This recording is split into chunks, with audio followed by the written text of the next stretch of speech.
You are listening to Power Marketing with Kevin Lee.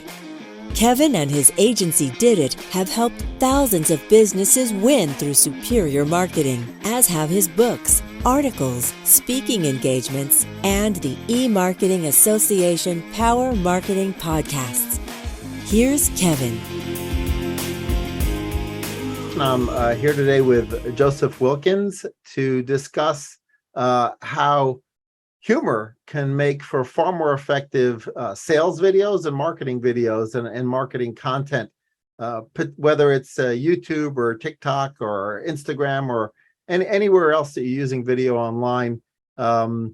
Joseph's hypothesis is that it can be made better if it's funnier. So we wanted to discuss some of those. First thing I wanted to hear from you, Joseph, was sort of the origin story about how you went from just a video production and creative studio and decide to sort of double down on funny. Yeah. Well, first, thanks for having me on the show, Kevin. It's always, an honor to speak on these platforms. My background, is, like you said, is in running a video production studio. I think it's over 20 years ago. I started a video production company producing primarily television commercials. We actually got our start doing infomercials, so 30-minute long shows, enormous projects that would take us, sometimes a year to complete. And when I very first got started, my first client ever was Little Giant Ladders, and we did over $200 million off of one show, which we were a small part of the production. There was 3 production companies that were a part of that, so I don't want to take the credit, but that gave me the taste for, really good creative on a really big platform like television. National television could really move the sales needle. And so for about the next 15 years, that's where we kept our focus. But as you know, I don't even have a TV in the traditional sense, right? My kids don't even know what cable is. And so because of that, about 10 years ago is when we really started to see, TiVo and DVR and skippable ads being a threat to our livelihood, and our production costs weren't going down, but the results of our clients were. And so they kind of came to us about 5 years ago is when it all came to a head. And we basically said, if we don't change, we're not going to be able to stay in business. Now, we had also done a whole bunch of, web videos for companies that wanted a nice video for their website. But to get the big sales results, we knew that we needed to shift. And a lot of our clients would always say, hey, we want to do something funny. And frankly, you started this podcast saying that I'm a proponent of using humor to sell. I'm actually not. I'm a proponent of using good humor to sell, because there's a huge difference. We've all seen videos that try to be funny, and in our earlier days, we failed miserably at a couple of attempts that we did to try to make our videos funny, but we didn't have the right people, the right writers, the right actors, the right editors, and we can talk about, specifics of how your listeners can, find those freelancers or talent. But because of that, every time a client said after, those first few tries, we want to do something funny, we would say, sorry, we don't do funny. And so about 5 years ago, after, many, many tries of our clients saying, we've seen this really funny viral video, or look at this Super Bowl spot, why can't we do something like that? And really the answer was because you don't have $2 million budget to do something like that. But, they don't want to hear that. But about 5 years ago is when we spent about a year finding brilliant writers, brilliant actors, great editors who understand timing, which is the key to any comedy. And we launched, funnysalesvideos.com.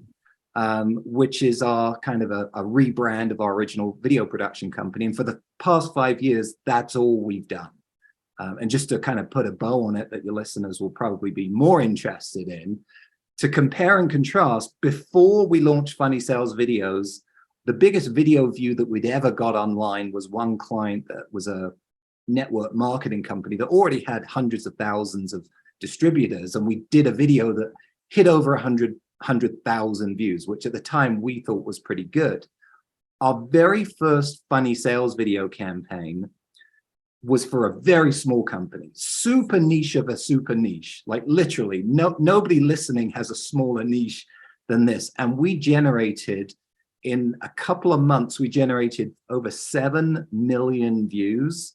But more importantly, we drove over $500,000 in direct signups to a SaaS service.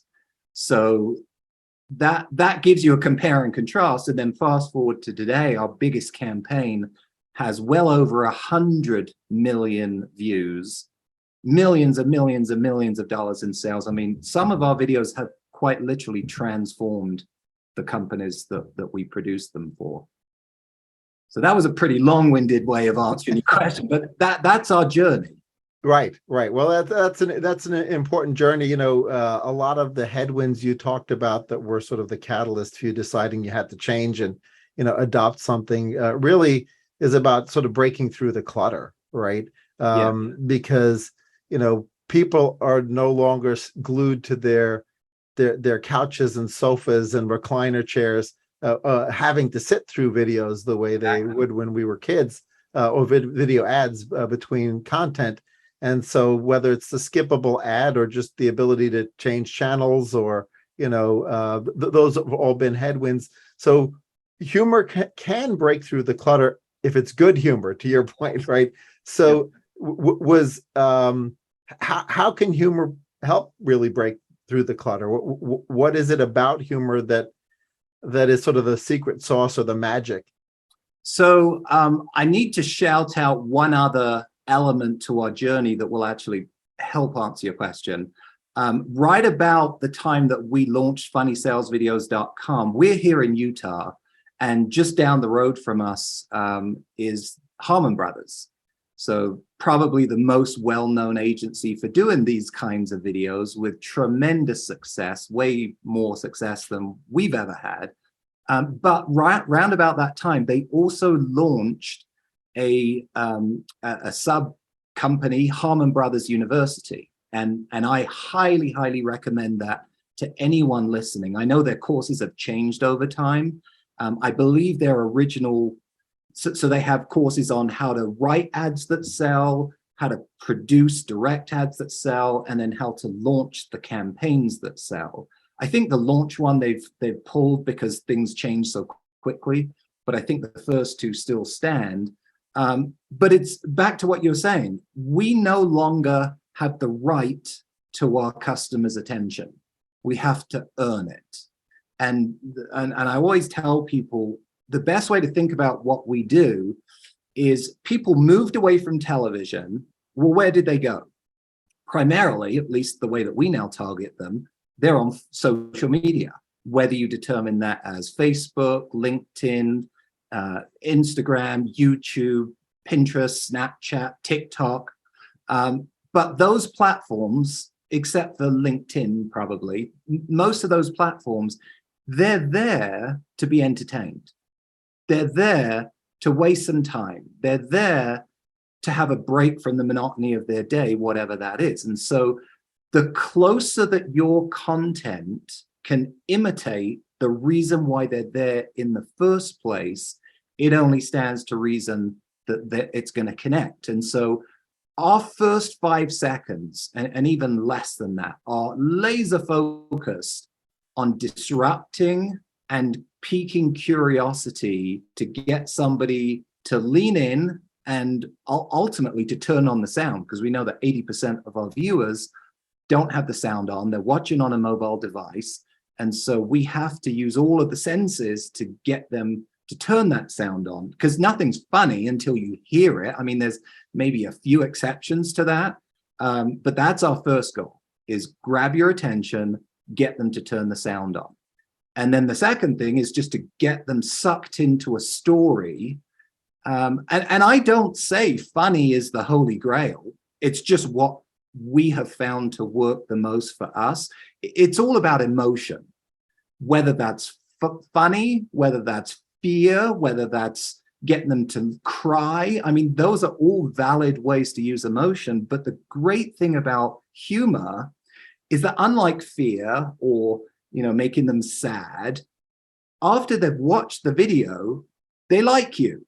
Doesn't matter if they bought or not, they like you.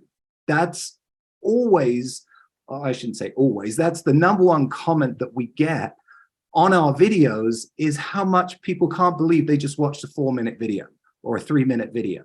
And they now, even if they didn't buy, we've all heard about how many impressions you've got to have before you cut through the clutter.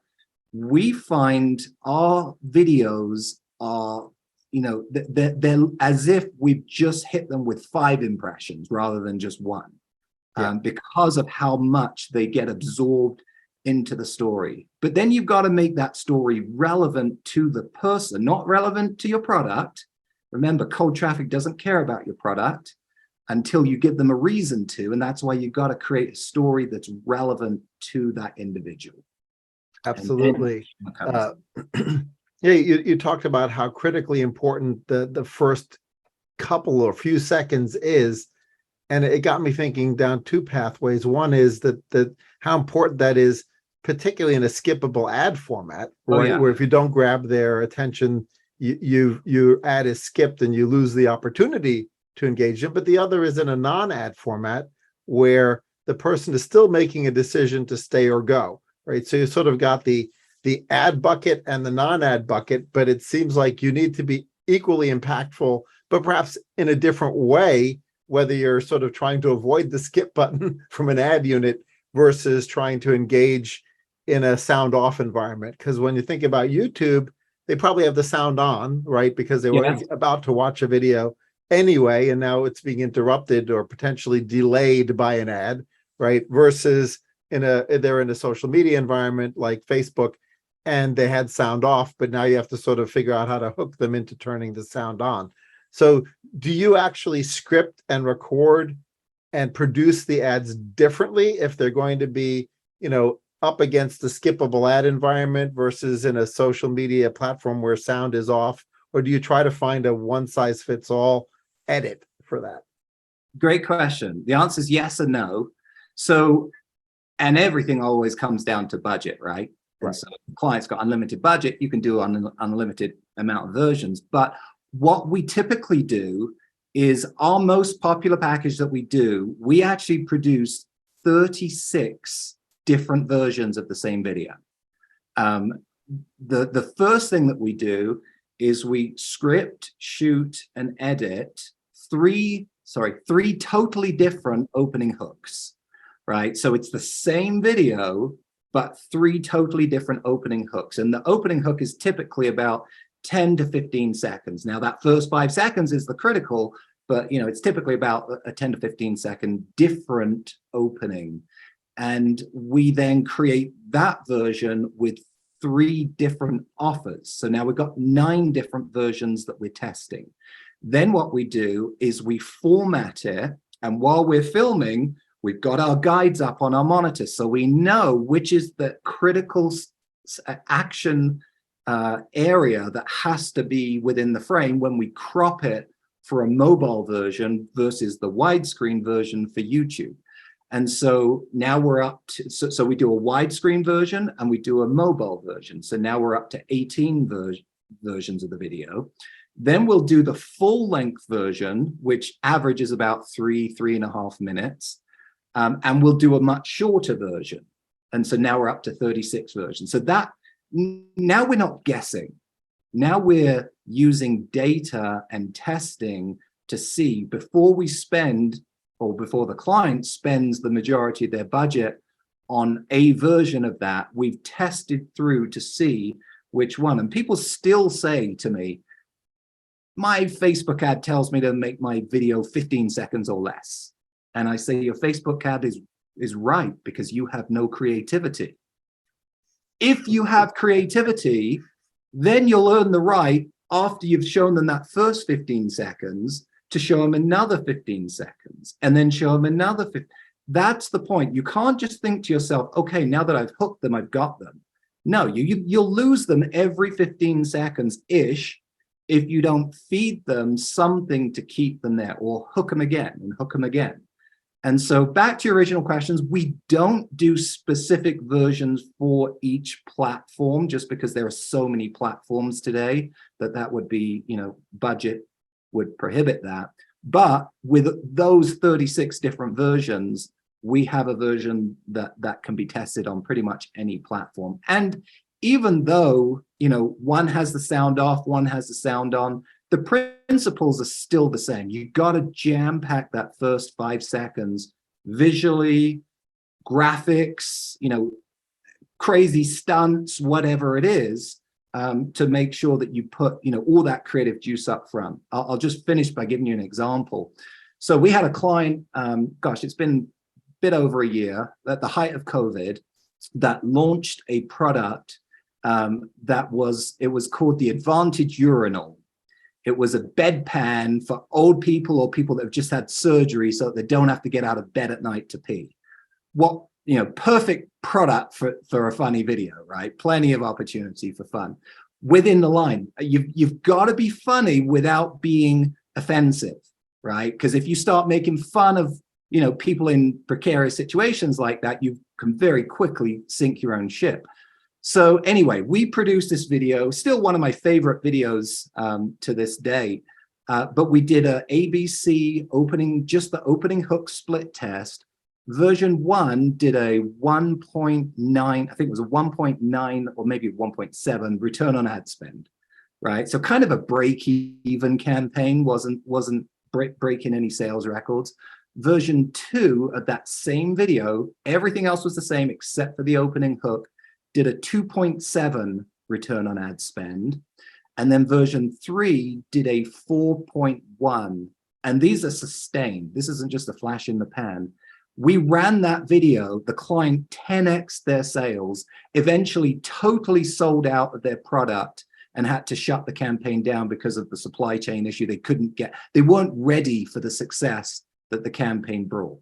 Now that doesn't always happen, but that's the difference between, should I create 3 different opening hooks or not? They would never have known that they could literally more than double their return on ad spend with a different hook. The difference between wild profitability versus, kind of a branding campaign that pays for itself. Absolutely. You bring to mind the fact that perhaps a chief marketing officer or VP of marketing may have a concern of sort of, how do I be funny without making fun of my own product or service, right? So I don't want to do that because I'm trying to build my brand, not tear it down.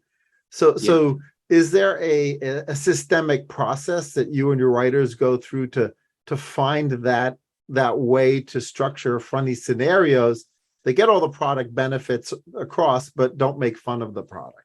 Yeah, and that's critical, a great point that you pick up on. The short answer is never make fun of your audience, make fun of the situations that they find themselves in, or make fun of your competitors, or make fun of your competitors' products, or the situations that your competitors' products find themselves in. Never make fun of your customer and never make fun of your product unless, there may be times when it's okay to laugh at yourself, right? To show that you're not too serious. The number one concern when I get on brainstorm discovery calls with potential clients is, my product's not funny and my audience isn't a funny kind of an audience. And my response is always the same. That means you are prime for disruption.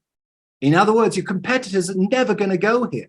Now, we always say the most important part is not the funny in our name, it's the sales in our name, right? So if it doesn't make sales, I don't care how funny it is, it's a failure. So at every step of our process, and we can talk through the process if you want, but it basically goes from doing the research, so understanding who the customer is we're talking about.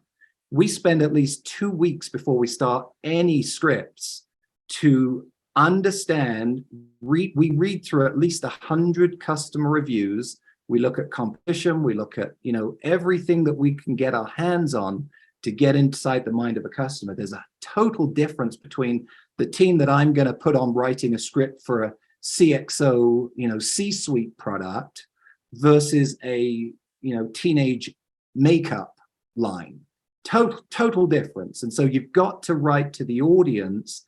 And again, back to the point, if an executive is worried about making their brand look silly, that's what we've started out this conversation talking about. We're not talking about silly humor.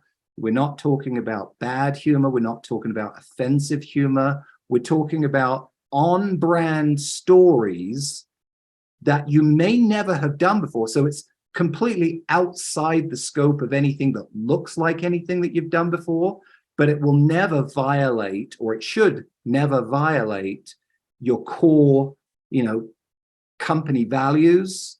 And the short answer is, you've got to go through revisions. It takes us 2 months to write a script because of the revision process. And you also ideally want to bring in a small circle of trusted advisors.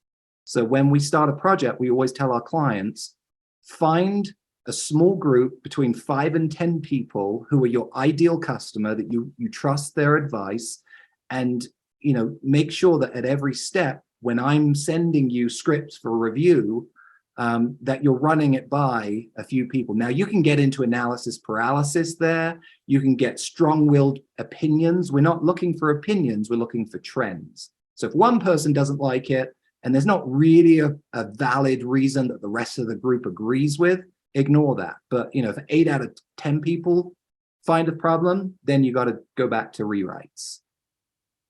Absolutely.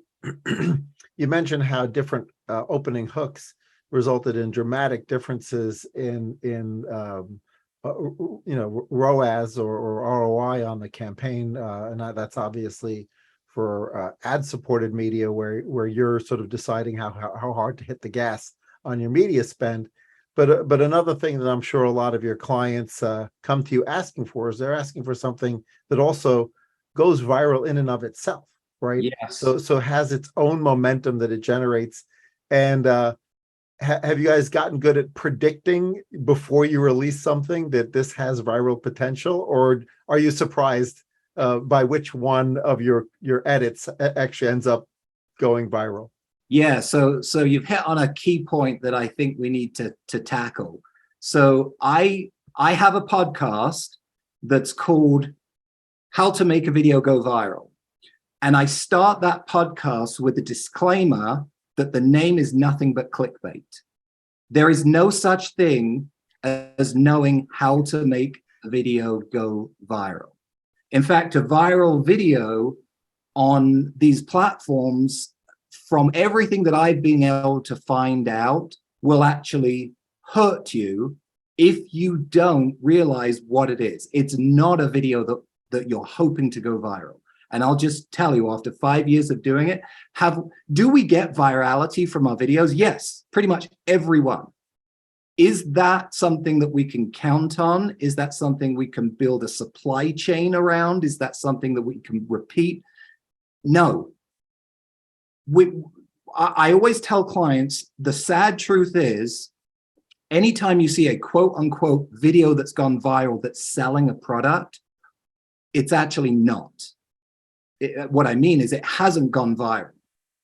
It's got somebody behind it that when they spend $1 is getting $3, $4, $5 in return. So they keep spending that dollar. So all it means is that's a profitable ad, not a viral ad. I would say even our biggest campaign maybe has 5 to 10% viral views, meaning organic views. Yeah. Now, our biggest campaign has 100 million views. So who wouldn't like 100 million views. So who wouldn't like 10 million free organic views?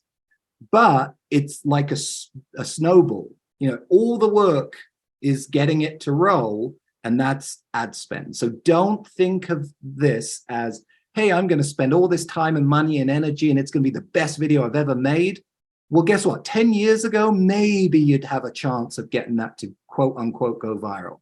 But now when the platforms that you post them on see that you're not spending money to promote, they don't want that to succeed. And so the only way to really show the algorithm is to fuel it with paid ads, but most importantly is ROAS, not views. You know, anyone can say, hey, I got a video that has 1 million views. Well, great. What was the ROAS on that? How, you know, are you negative on that? So just try to reframe the thought of viral to, yes, most people, they want a video that quote unquote goes viral, but what they need to realize is they need the marketing budget and the positive return on ad spend or some other strategy, right? Some people are very, very short turnaround. They need their profit immediately. I have other clients that are like, I don't care. Let's give it away for free because I know once they click here to get a free sample, they're in my marketing funnel and it's a well-oiled funnel. And I know that long-term, I'm going to generate a lifetime value of, you know, way up and above an initial purchase. So it just depends on your business model as far as, you know, how you structure that media budget. But yes, it's all about paid ads. Right. Great. So it sounded like the process that you're typically involved in, especially with a new client, is sort of a process of creating one set of ads, right? That again have the multiple permutations. Yes. But in some cases, does a client come to you and says, actually, I'm trying to create sort of a holistic theme. Oh, yeah. Where we're going to do this and it's going to have stages of a campaign. And so we'll have our first set of storytelling and then our ongoing set of storytelling and then our ongoing set of storytelling. And sort of the big brands that do this, right? Sometimes like Geico, for example, they have a recurring character, right? Yes. Whether it's Geico and it's Gecko or it's you know, Progressive and Flow or whatever. And they obviously all bring in humor and have over their years of their advertising. But you sort of can tell they're not doing one-offs, right? Yes. They often have this idea like, okay, we're not sure if the Geico will be a hit or we're not sure if the Cavemen will be a hit or not. But if they are, we sort of already have we're going to turn it into a show, right? We're not going to turn it into one compartmentalized story. So do you sometimes think about it from the perspective of, okay, if this combination of story and and actor and script writer are a hit, I'm already thinking about how can I turn this, add longevity to these characters and to this situation? We don't sometimes think about it. We always think about it. I mean, that's the only thing when I take on a client is I'm like, you know, I don't want a client that's a one-shot wonder. Right. And to speak to that, literally tomorrow morning at 7 a.m., I'm going to be on set directing our 11th campaign for True Earth. This is the laundry detergent. So I think 3 years later, we're still doing the same character that we started with. And every single video we do, we're brainstorming, how do we keep the integrity and the success and build upon it, but do something different. So True Earth, for example, it's just a regular housewife, you know, that's probably a non-political term, but that's what she is. And, you know, she's, let's say soccer mom, that's better.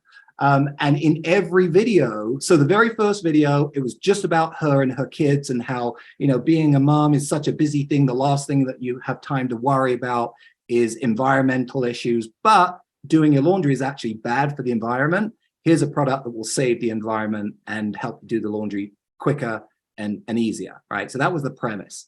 That video now has over 60 million views. It's still our most successful video to date.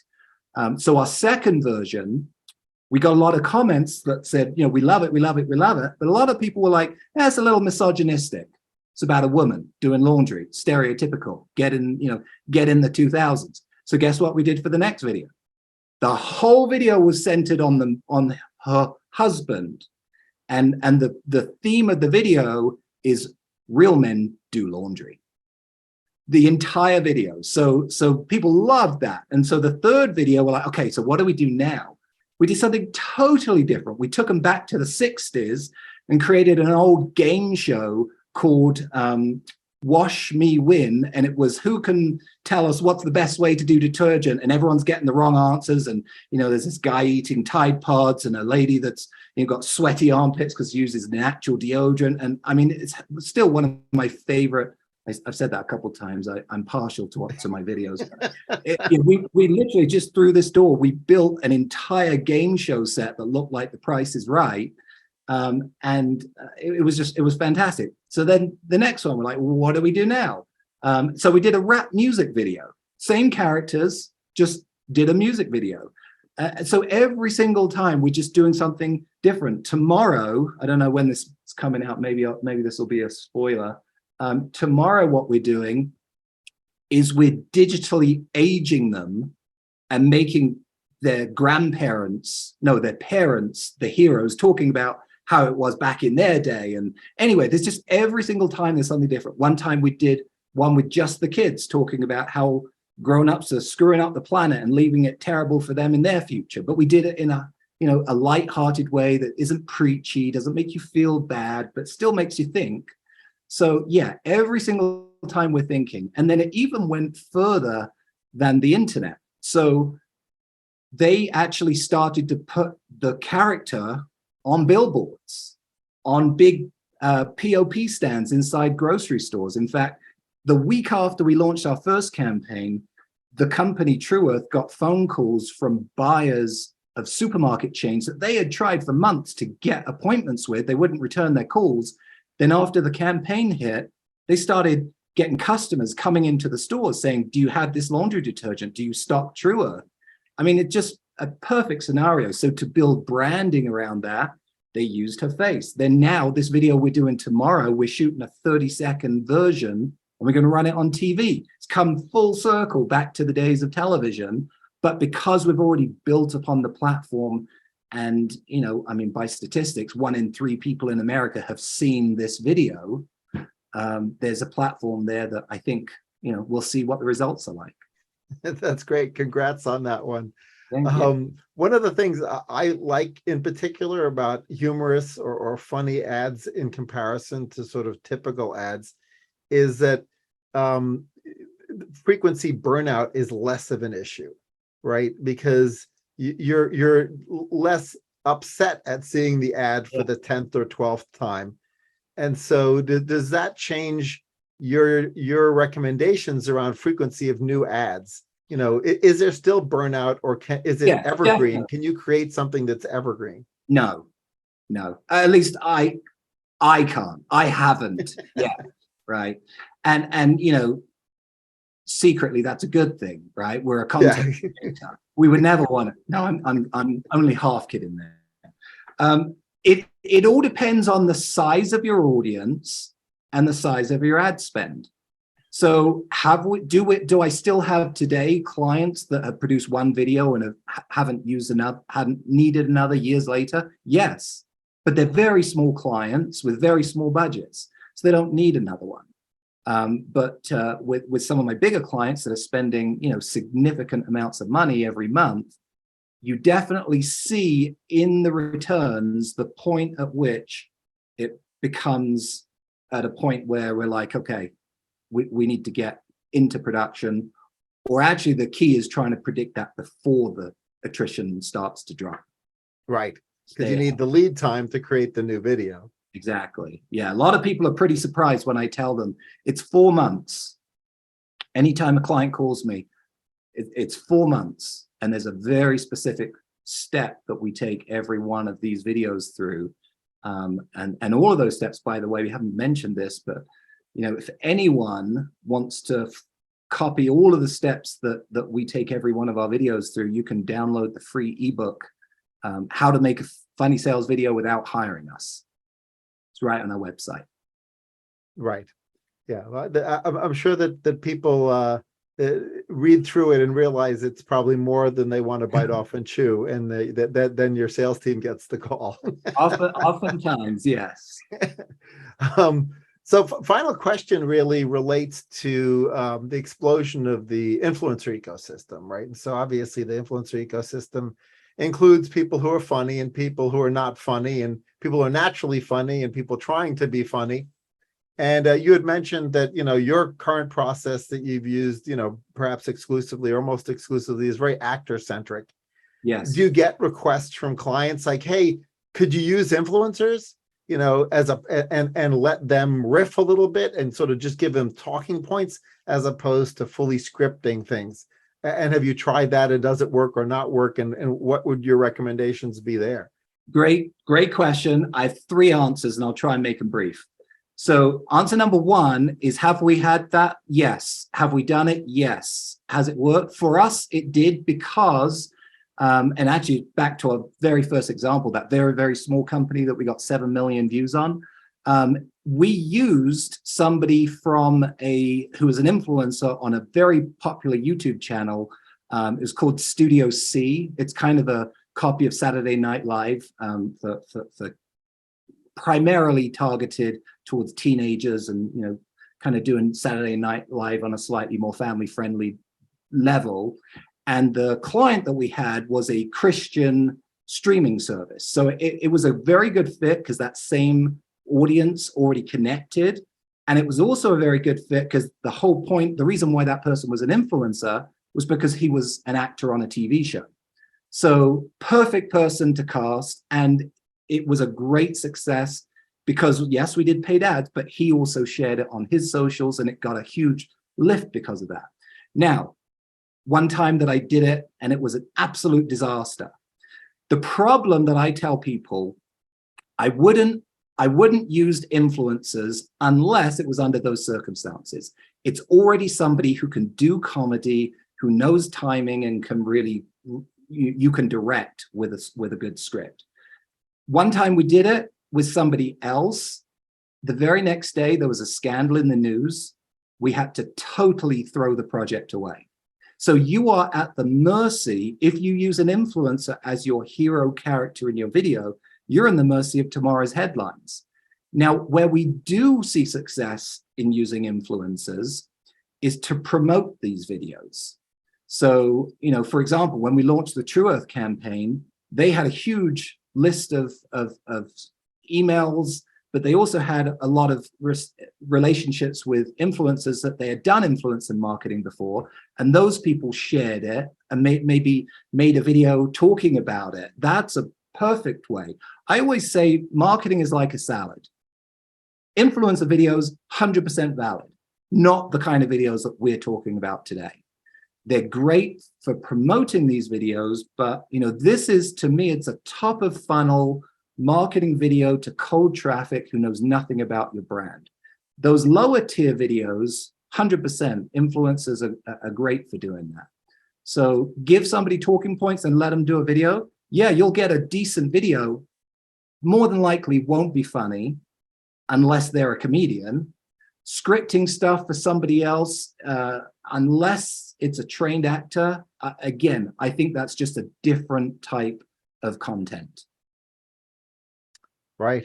All excellent points. And just as a parting thought for people in marketing departments who think their CMO is scared of funny, right?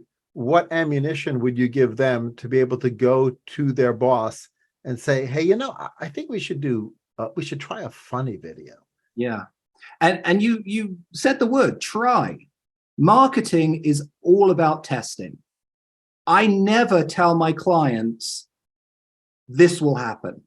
I never even tell my clients this will be a success, other than we will put our blood, sweat, and tears in, and we've yet to have a video that our clients didn't love and think was well worth the money that they produced.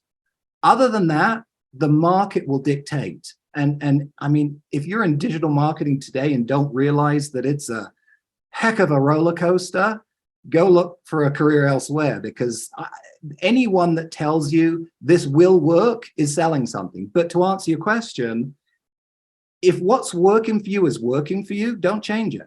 If it's not, you got to change it. And humor has literally, back to where I started, literally transformed many of the clients that we've worked with. And they never would have known that if they hadn't have tried. The internet is full of case studies. I could could rattle off case studies of successes, but that's not going to apply to your business until you try it and see what does. But to me, I see it as an opportunity cost if you're not. Right. Absolutely. Excellent point. Thanks, Joseph, for having this conversation about funny sales videos and where they fit within a holistic marketing plan, a salad, if you will. Yes. And if anyone's interested in chatting, they can go to my website. I'm always willing to chat with anyone about ideas that they have. Perfect. Thanks again. Bye-bye. Kevin Lee's Power Marketing is available on all your favorite podcast networks. Kevin loves helping businesses excel at marketing. Having marketing challenges? Just like Santa in the Miracle on 34th Street, if Kevin can't help you, he'll know someone who can. Find him on LinkedIn, subscribe, or follow.